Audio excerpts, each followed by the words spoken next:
नमस्कार, स्वागत है आपका उत्तराखंड खबरनामा न्यूज़ में। डाइट डीएलएड के प्रतिनिधि मंडल ने शिक्षा मंत्री से कालाढूंगी में मुलाकात कर अपनी समस्याओं के बारे में बताया। प्रशिक्षित बेरोजगारों ने शिक्षा मंत्री से कहा कि उन्होंने राज्य सरकार द्वारा आयोजित प्रवेश परीक्षा को पास करने के बाद राज्य के शिक्षा विभाग के अधीन डाइट से प्रशिक्षण प्राप्त किया है। शिक्षा मंत्री खुद उन्हें पूर्व में आश्वासन दे चुके हैं। शिक्षा मंत्री के लगातार आश्वासनों के बाद भी विभाग की तरफ से कोई तेजी नहीं दिखाई जा रही है। वहीं बेरोजगारों की समस्याओं को सुनने के बाद शिक्षा मंत्री ने बताया कि वह स्वयं इस मुद्दे को लेकर चिंतित हैं और उन्होंने हाल में हुई शिक्षा विभाग की बैठक में अधिकारियों को इस मसले का हल शीघ्र ही ढूंढने को कहा है। उन्होंने आश्वस्त किया कि सरकार ने जिन बच्चों को बीटीसी कराई उन्हें नियुक्ति भी अवश्य देगी। उपेंद्र ने बताया कि अगर शिक्षा मंत्री के आश्वासन को ध्यान में रखकर विभाग शीघ्र ही कोई कार्रवाई नहीं करता है तो डाइट डीएलएड बीटीसी प्रशिक्षित 16 जुलाई से निदेशालय परिसर देहरादून में धरना देने को मजबूर होंगे और इसकी पूरी जिम्मेदारी शिक्षा विभाग और सरकार की होगी। सर, हम लोग राजकीय डाइटों से बीटीसी किए हुए लोग हैं। हमें 4 साल होने को हैं और अभी तक हमें नियुक्ति नहीं मिली है, जबकि हमें डायरेक्ट ट्रेनिंग करने के बाद ही नियुक्ति मिल जानी चाहिए। हम लोगों ने हर तरह की योग्यता पूरी की है। हमने सरकार के विभाग से ट्रेनिंग की है, लेकिन कोर्ट में वाद दायर है जो कि हमने नहीं किए हैं। वो बीएड वालों ने किए, वो एनआईएस वालों ने किए हैं, लेकिन इन दोनों के संघर्ष में हमारी नियुक्ति फंस चुकी है। हम 2 साल से इंतजार कर रहे हैं और सब कुछ करने के बाद भी हम 2 साल से घर पे बैठे हुए। इतनी बार हम लोग धरना कर चुके हैं। मंत्री जी ने आश्वासन दिया, सब कुछ दिया है, लेकिन फिर भी कोई कार्रवाई नहीं हो पा रही है। अभी तक कोर्ट केस निस्तारण नहीं हुआ है। हम कितनी बार हमारी मुख्य मांग है ये कोर्ट केस फटाफट जितनी जल्दी हो सके निपटाया जाए और जुलाई से पहले हमें नियुक्ति मिले, क्योंकि ऑलरेडी जून में हमारा जो कैलेंडर जारी हुआ था वो पहले ही डिले हो चुका है।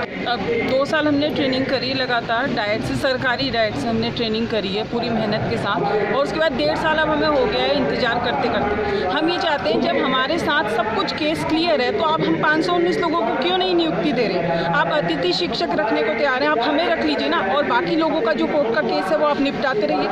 आप आदेश कर सकते हैं तो आप हमें नियुक्ति दे सकते हैं। अभी आश्वासन वही मिला है हमेशा की तरह कि आपका काम हो जाएगा।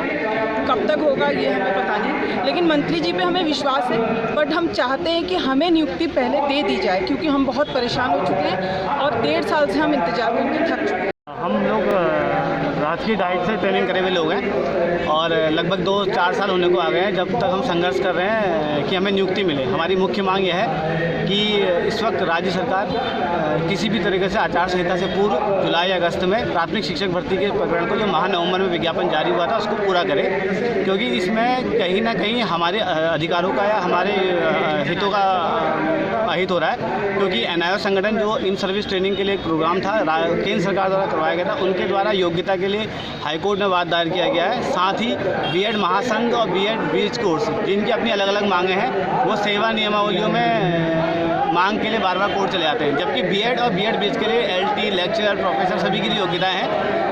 विशेषतः जो डीएलएड या बीटीसी का कोर्स है ये प्राथमिक कक्षा 1 से लेकर 5 तक के बच्चों को पढ़ाने के लिए कराया जाता है और ये पूरे देश में केवल उत्तराखंड के अंदर ही टेस्ट से लेकर बच्चों का सिलेक्शन किया जाता है। उसी जी ने बोला है कि डाइट डीएलएड को ट्रेनिंग कराने का उनका मतलब सरकार ने उनको कराया है तो वो हक बनता है, उनकी नियुक्ति देना सरकार की जिम्मेदारी है। परंतु यह आश्वासन हम पिछले 2 या 3 सालों से लगातार सुने आ रहे हैं। मंत्री जी के आदेशों का पालन विभाग नहीं कर रहा है। हम मानते हैं कि शिक्षा मंत्री में पूरा सपोर्ट कर रहे हैं, लेकिन मंत्री के आदेशों का पालन उच्च अधिकारी, सचिव स्तर के अधिकारी नहीं कर रहे हैं और यही कारण है कि हमारी भर्ती लगातार 4 साल से लटकी पड़ी है। कोर्ट में जो मामला 19 अप्रैल को खत्म हो सकता था वो आज पूरे मई का महीना, जून का महीना चले गया, तब तक लंबित है। अगर ऐसे ही स्थिति बनी रहेगी तो डाइट डीएलएड संघ फिर निदेशालय परिसर में माह नवंबर की तरह दोबारा अपने आंदोलन के लिए संघर्ष करने के लिए मजबूर होना पड़ेगा। सर, मैं प्रदेश सचिव का कार्यभार संभाल रहा हूँ अपने साथियों के साथ, और क्योंकि हम सब लोगों ने एक रणनीति बनाई है कि अगर जो हमारे कोर्ट की अर्जेंसी नहीं लगाई, कोर्ट की सुनवाई नहीं हुई, कुछ तो आश्वासन मिले, कुछ तो कार्रवाई हुई, जिससे कि हम, वरना हम भी मजबूर हैं कि इस कोविड के दौरान हमें भी अपने प्रोटोकॉल के तहत 50 या 60 लोगों के साथ धरना स्टार्ट करना पड़ेगा। अभी कर रहे हैं, पहले कार्यक्रम चल रहे हैं। डीएलएड प्रशिक्षित है, ये शिक्षक हैं जी सर, और इनको सरकार ने इनको ट्रेनिंग दिलाई है। इनकी नियुक्ति सरकार की प्राथमिकता है जी सर। कोर्ट की वजह से थोड़ा सा डिले है, लेकिन कोर्ट के काम में हम कोई इस पर टिप्पणी नहीं कर रहे, लेकिन 100% इनकी नियुक्ति सरकार की जिम्मेवारी हम करेंगे। कालाढूंगी से उत्तराखंड खबरनामा न्यूज़ की रिपोर्ट।